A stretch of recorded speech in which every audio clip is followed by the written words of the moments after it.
I am here to go through some more movies.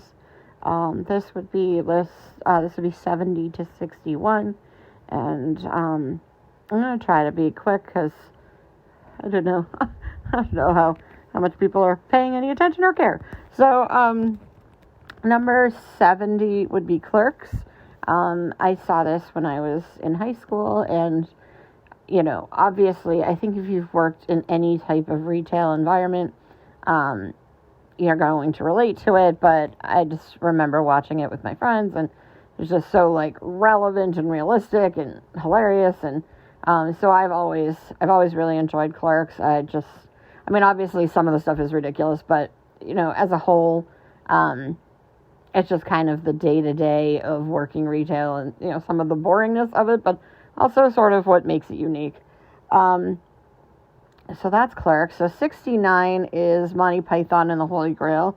And there's really little I can say to add to this. I think anyone who's seen it knows. This is pretty much one of the most famous comedies of all time.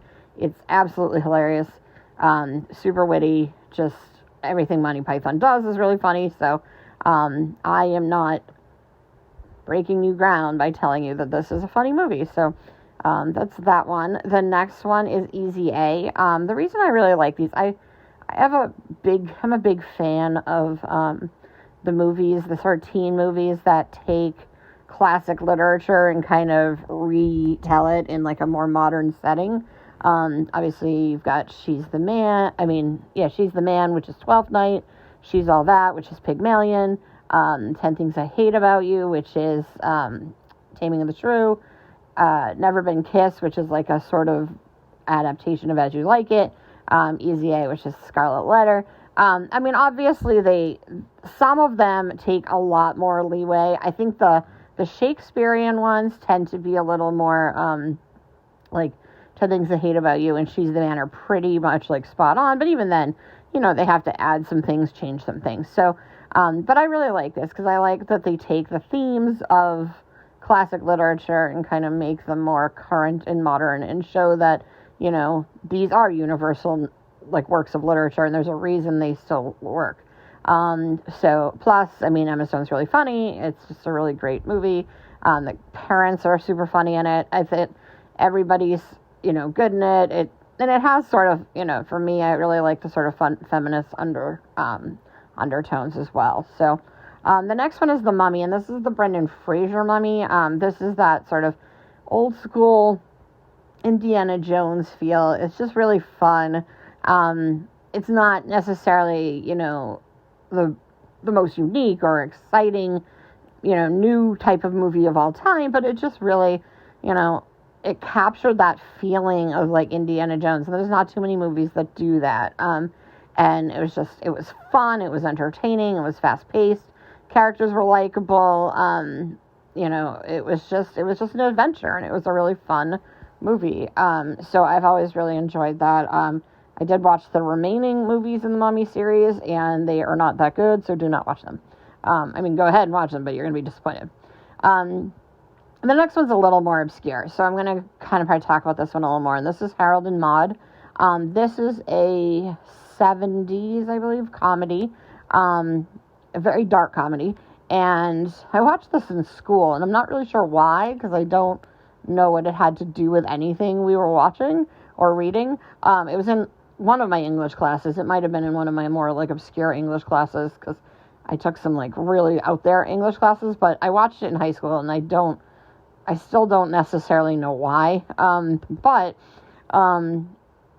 it's about a young boy who's, I think he's 18,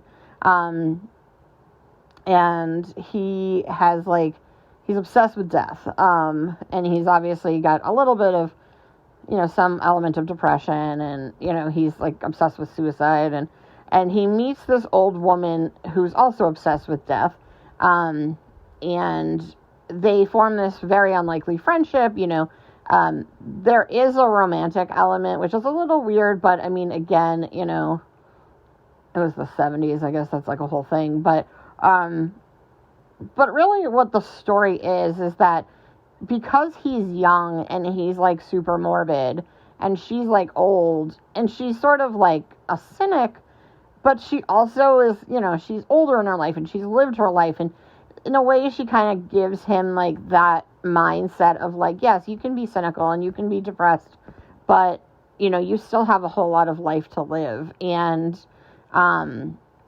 it's a good story. And I think it's unique because we often have the sort of, the wise old man who, with the coming of age story with the teenage girl, and, it always gets kind of borderline iffy, and it's just interesting to see it, with the dynamic shift there.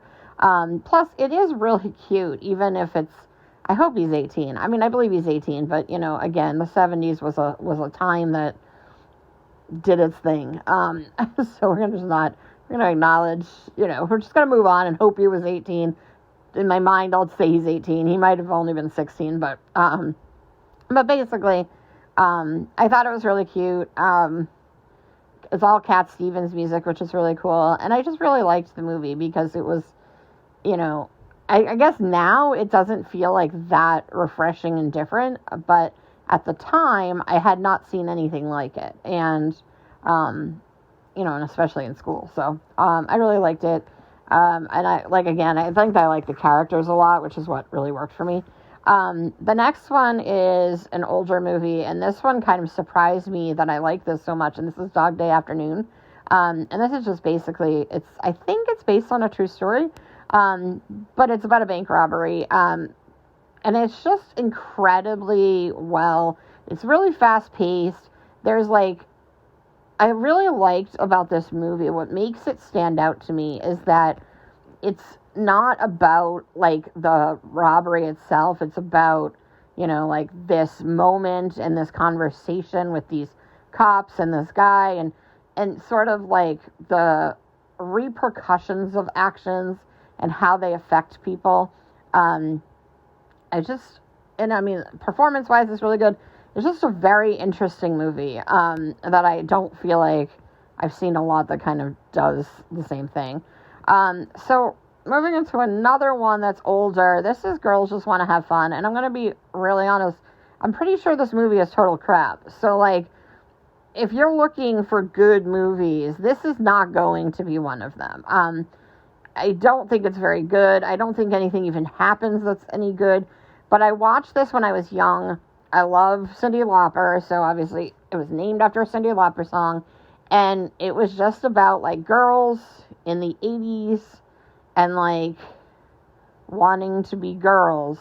And it there were a ton of movies that were similar to this in the 80s, and this one just didn't get as much, and again, partially because it was about girls, and that was not a major thing. But I just really liked it. When I was young, I just thought it was great. It was about girls and their friendship, and so I can't help it. It's just something that I have this nostalgic connection to, but I don't think it's any good necessarily. It just, for a period of my time, it was important to me. So that's that one. The next one, speaking of girls, is Mean Girls. And again, I know there's the new one coming out, so this is good timing for this, but, I don't know. I'll probably see the new one because it's a musical, and it's the only reason I would ever even consider seeing another version, because I don't know why we'd ever need to remake it. It's fantastic as is. But again, if it's a musical, it's a different kind of style of it. And I know the musical on Broadway is really popular, so I'll probably see it at some point. But I do love this movie, and I don't know that they need to remake it, but, again, a different model, different style. All right, so then 62 is Planes, Trains, and Automobiles, and, I'm not surprised I like it because it is John Hughes, but I'm not, a huge Steve Martin, John Candy, that group of, 80s comedic actors. I'm not a huge fan. I don't necessarily dislike them, but my husband's a big fan. He likes, all of their stuff, and I do like The Great Outdoors, actually, but for some reason, they're just not, they don't work for me the same way as everyone else loves. I know everyone loves Bill Murray. I find Bill Murray kind of overrated. And so if you hate me for that, I'm sorry, but it's just never really worked for me for some reason. That style of humor I like some Bill Murray movies, don't get me wrong. I love Scrooge. I like plenty of stuff that he's in. It's just, for some reason, I've never been a super huge Steve Martin, Bill Murray, John Candy kind of fan, but this movie really surprised me at just how funny it was. Partially because, I mean, anything that's like travel and travel like hijinks is fun for me. I like to travel. So I find that enjoyable. And then I also think, what makes this like, well, typical of a John Hughes movie is that it's really funny, but it also has a lot of heart. There are definitely jokes that are not really, they're not necessarily, like, they're of their time, I'll say, so if you watch it now and you're like, ooh, like, that's how you pretty much have to watch anything before a certain point. You just have to deal with it. That's how it was, and people made jokes that maybe now would not necessarily be funny. But for the most part, like, it still holds up. It's still really funny. I mean, minus a couple things, and I still really, really enjoy this. And it's pretty much the only Thanksgiving movie, except for Pieces of April, which I love, but that's a very personal thing. So, and my last one on this list is Speed. I just really like this. This was, to be honest, outside of like Indiana Jones, the Indiana Jones movies, and like Star Wars, and maybe like Jurassic Park and stuff, I didn't watch a lot of like action movies growing up. I was just not really into action movies. They didn't really work for me. Like, I was more into like comedies and dramas. And then I saw this in high school, and I remember just being like, oh, I totally get why people love action movies now. But it was just so fast-paced and so much fun. And I just, like, I couldn't get enough of it. I don't know why I loved it so much. I think it's just because, like, again, for me, it was something I didn't see a lot of. I hadn't seen Terminator 2 yet. I hadn't seen Aliens yet. I didn't see those until college. And so I wasn't, like, a big action movie person. And as a result, all the action movies I'd seen had been, like I said, Star Wars, Indiana Jones, like Jurassic Park. And that was pretty much the equivalent, like, the existence of action for me. And so I really, really loved this movie. I just thought it was really fun. I did see Speed 2. It was not very good. But Speed is really fun. And I mean, obviously it's got Keanu Reeves, Sandra Bullock, so early, career, for both of them. So yeah, I definitely loved this movie, and it was a lot of fun. So, yeah, that's that list, and I'll come back with some more in a bit. Bye.